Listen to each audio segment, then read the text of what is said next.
Ольга Бергольц. Я говорю с тобой под свист снарядов. Август 41-го. Я говорю с тобой под свист снарядов. Угрюмым заревом озарена.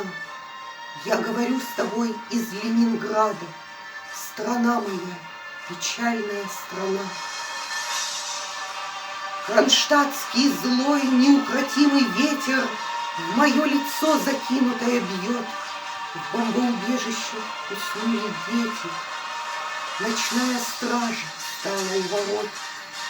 Над Ленинградом смертная угроза. Бессонной ночи, тяжек день любой.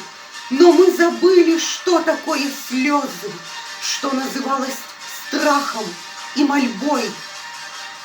Я говорю, нас, граждан Ленинграда, не поколеблет грохот канонад. И если завтра будут баррикады, мы не покинем наших баррикад.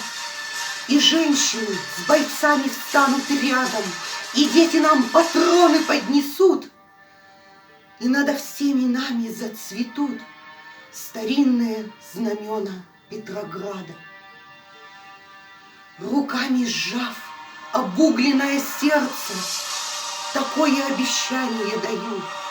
Я, горожанка, мать красноармейца, погибшего подстрельною в бою.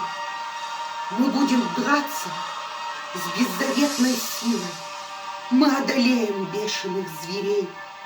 Мы победим, клянусь тебе, Россия, от имени российских матерей.